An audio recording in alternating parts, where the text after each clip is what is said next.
দাম্পত্য জীবনের সুখ কি হারিয়ে গেছে আপনার? ফিরিয়ে আনুন সেই হারিয়ে যাওয়া সুখ। আজই আসুন কস্তুরী হার্বালে। শেষের আর এখানে কজন আমরা আছি বসে কিংবা দাঁড়িয়ে এটা বড় বিষয় নয়। বিষয় হচ্ছে যে যারা আছি বা যারা আছেন এখানে, এমন আমি অনেককে দেখতে পাচ্ছেন, সিনিয়রও আছেন, প্রত্যেকেই কিন্তু হাজার হাজার লাখ লাখ বা কেউ কেউ হয়তো কোটি কোটি মানুষকে প্রভাবিত করতে পারেন চিন্তার মধ্য দিয়ে, কাজের মধ্য দিয়ে। সেজন্য কজন এখানে উপস্থিত থাকলাম সেটা বড় বিষয় নয়। আর সবচেয়ে যেটা আজকের খুব প্রাসঙ্গিক বিষয়, যে জন্যে আমরা এখানে জড়ো হয়েছি সেটা একটা আবাসন প্রকল্পের ভিত্তিপ্রস্তর স্থাপন। এবং এখানে খুব প্রাসঙ্গিকভাবে সেটা আলোচিত হচ্ছে এই জন্যে যে এমন একটা প্রতিষ্ঠান থেকে এই ছেলেরা এসছে, সেই প্রতিষ্ঠানের নাম বারে বারে উঠে আসছে, কিন্তু সেই প্রতিষ্ঠানটা তৈরি হয়েছিল একেবারে একটা প্রত্যন্ত গ্রাম হাওড়ার খলকপুরে। এবং সেই প্রতিষ্ঠানে যখন আমার এখানে অনেক ছাত্ররা বসে আছে, এই সব ছেলেরা যখন ওখানে যেত তখন যোগাযোগ ব্যবস্থা ভালো ছিল না। ওরা বাসে করে কিংবা উদয়নার উপরে নেমে রিক্সা কিংবা টলিতে যেতে হতো। ওই সব ছেলে যারা আমার প্রথম একেবারে ব্যাচের দিলদার, হাফিজুর, আলমগীর, মহসিনরা আছে, ওদেরকে ওই মাদ্রাসা, যে মাদ্রাসা আমি চাকরি করতাম, সেই মাদ্রাসার ছাদে যখন আমরা সন্ধেবেলা বসতাম, তখন আকাশের যখন দেখতাম উড়োজাহাজ যাচ্ছে, ওদেরকে কোলে টেনে বলতাম যে দেখ উড়োজাহাজ যাচ্ছে, একদিন তোরা এই উড়োজাহাজে করে সারা দেশ সারা বিশ্ব ঘুরে বেড়াবি। আল্লাহ পাকের শুকরিয়া আদায় করছি আলহামদুলিল্লাহ যে আজকে আমাদের সেই ছেলে এবং মেয়েরা যারা রিক্সা চেপে আসতো, একেবারে ভ্যান রিক্সা করে আসতো বা হেঁটে হেঁটেও আসতে হয়েছে, সেই ছেলে এবং মেয়েরা সারা বিশ্ব ঘুরে বেড়াচ্ছে ওই প্লেনে করে। একইভাবে এই ছেলেদের নিয়ে যখন আমরা ঘুরে বেড়াই এই শহরে, যেখানে এরকম 20-25 তলা বাড়ি দেখতাম, তখন ওদেরকে বলতাম যে দেখ এই বাড়িগুলো যারা তৈরি করছেন, যাদের শ্রমে, যাদের ঘাম ঝরিয়ে বাড়িগুলো হচ্ছে, তারা বেশিরভাগই কিন্তু এমন একটা সম্প্রদায় থেকে এসছে যে সম্প্রদায়টা সমাজে গুরুত্ব পায় না, তাদেরকে লোকে গুরুত্ব দেয়নি। যেহেতু সমাজ গুরুত্ব দেয়নি, স্বাভাবিকভাবে রাষ্ট্রের কাছে, রাজ্যের কাছে অনেক ক্ষেত্রেই তারা গুরুত্বহীন হয়ে থাকে। কেন না, তারা গায়ে শ্রম দিয়ে তারা এই বিল্ডিংগুলো তৈরি করছে। কেউ হয়তো ওই ছাদ থেকে পড়ে মারা যাবে কাজ করতে করতে, কেউ তার খবর রাখবে না, কারোর কোনো ছবি ছাপা হবে না, কোনো খবরও সেটা নিউজ পেপারে হবে না। কিন্তু ওই বাড়িগুলোতে যারা থাকেন তারা কিন্তু খুব দামি মানুষ। তারা ওই বাড়িগুলোর ভিতরে শুয়ে শুয়ে নানান চিন্তা ভাবনা করেন এবং সেই চিন্তাগুলি কিন্তু সমাজকে, রাজ্যকে, দেশকে, কোথাও কোথাও পৃথিবীকে চালায়। তো আমাদের স্বপ্ন ছিল এটাই যে এই বাড়ির মধ্যে কবে আমরা, আমাদের এই ছেলেরা ওই বাড়ির ভিতরে থাকতে পারবে এবং সেখানে থেকে একইভাবে তারা উন্নত মানের চিন্তা করবে এবং যে চিন্তা সমাজকে, দেশকে এবং রাজ্যকে আরো উন্নততর কাজে তারা ভূমিকা নিতে পারবে, আরো সমৃদ্ধ করবে। আলহামদুলিল্লাহ যে আজকে আমাদের এই যে প্রাক্তনী, তারা সেই ভাবনাটা ভেবেছে এবং তারা কাজটা করছে। যখন হিডকো, যেটার পাশে এই আবাসন তৈরি হচ্ছে, যখন হিডকো শুরু হয়েছিল একেবারে প্রথমে, তখন আমরা কিছু মানুষকে নিয়ে আলামিনের উদ্যোগে আমরা কিছু কোঅপারেটিভের আমরা অ্যারেঞ্জমেন্ট করেছিলাম, মানে উদ্যোগ নিয়ে, তাতে বেশ কয়েকটা কোঅপারেটিভ হয়েছিল।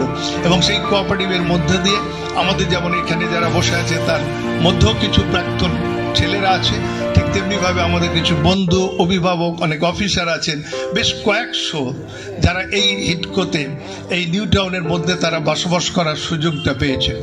সেই জায়গা থেকে আজকের এই যে উদ্যোগ, খুব ছোট্ট হলো, এটা একটা পথ দেখানো বলা যেতে পারে। এবং এইভাবে যদি আমরা উদ্যোগটা নিতে পারি, এর মধ্যেও এটা একটা প্রতীকী, এবং সেই প্রতীকীটা হচ্ছে এটাই যে আমরা আল্লাহ পাকের কাছে, এই আসরের সময় শেষ হতে যাচ্ছে, মাগরিব শুরু হবে, আল্লাহর কাছে আমরা এই দোয়াটা চাইবো আজকের এই অনুষ্ঠানে। সেই দোয়াটা হবে এটাই যে এই ঘরের যে ছেলেরা বা যে মানুষেরা বসবাস করবে, তাদের অনেকেই কিন্তু গ্রাম বাংলা থেকে উঠে আসা, যাদের কাছে হয়তো ভালো রাস্তা ছিল না, যোগাযোগ ব্যবস্থা ছিল না, আজকে তারা একেবারে যে নিউ টাউনের পাশে তারা থাকার সুযোগ পাচ্ছে এবং এই ঘরে তারা বসবাস করে যে চিন্তাটা করবে, যে ভাবনাটা করবে, আল্লাহ যেন তাদের সেই চিন্তা এবং ভাবনাটাকে এমন উন্নত মানের করে দেন এবং তারা এমনভাবে চেষ্টা করে যারা এই বাড়িতে বসে যে চিন্তা করবে তাতে হাজার হাজার লাখ লাখ ওই সব মানুষেরা যারা খেটে খাওয়া মানুষ, যারা ঝুলে ঝুলে কাজটা করে, যে মাছগুলো মরে গেলে কেউ খোঁজ রাখে না, তাদের ভাবনা যেন এই ঘরের ভিতরে যারা বাস করবে তাদের ভিতরে যেন আল্লাহ সেটা এনে দেন। এবং আমি আমার যারা ছেলেরা এখানে যাদের উদ্যোগে এটা হচ্ছে, প্রফেসর শাইন, আমার খুব গর্ব হয় এসব ছেলেদের জন্য যে অধ্যাপনা করছে। একটা নয়, আরো আমার এখানে বসে আছে, আরো অনেকে এখানে বসে আছে, কজনের নাম বলবো। তো যাদের উদ্যোগে এটা হয়েছে, যেখানে আতাউর আছে, তুহিন আমাদের আলামিনেরও কয়েকটা প্রজেক্ট ডিজাইন করেছে, তুহিন আছে, ইউসুফ আছে, আবুল ফজল আছে, বাহুদ্দিন সে মানে বিদেশে আছে, আতাউর যার আমরা ওকে একটা ছোট্ট একটা কাজ করে, আমরা খুব আদর করে ওকে মজা করে বলি, এক ডাব্বাওয়ালা খুব বিখ্যাত হয়ে গেছেন মুম্বাইয়ে। তো সে আমরা আমাদের কাছে মজা করে, আমরা যেহেতু আমাদের ঘরের মধ্যে বলি আর কি, তো সেরমভাবে ওকে মজা করি। কিন্তু আমার একটা বিশ্বাস যে কে কি কাজ করছে সেটা বড় কথা নয়, কে ইঞ্জিনিয়ার, কে ডাক্তার, কে ব্যবসা করছে, খাবারের ব্যবসা করছে, কে অন্য কোনো ব্যবসা করছে, কিন্তু সেই ব্যবসাটা যদি আল্লাহ পাকের উদ্দেশ্যের জন্য হয়, আমরা যদি মনে করি যে যে যার কাজটা করছে সেই কাজটা যদি আমরা এটা বুঝতে পারি যে আল্লাহ পাক তার যে সৃষ্টি জগৎ, এই সৃষ্টি জগতের প্রতিটা ইন্ডিভিজুয়াল, আমরা প্রত্যেকটা মানুষ একটা স্পেশাল ভাবে তৈরি হয়েছে, একটা বিশেষ উদ্দেশ্যের জন্য তৈরি হয়েছি। অর্থাৎ সেই উদ্দেশ্যটা যদি আমরা বুঝতে পারি এবং আল্লাহর উদ্দেশ্যটাকে বুঝে যদি তার জন্য আমরা কাজটা করি, তাহলে যে কাজই আমরা করি না কেন সবটাই কিন্তু নফল ইবাদত হিসেবে গণ্য হবে।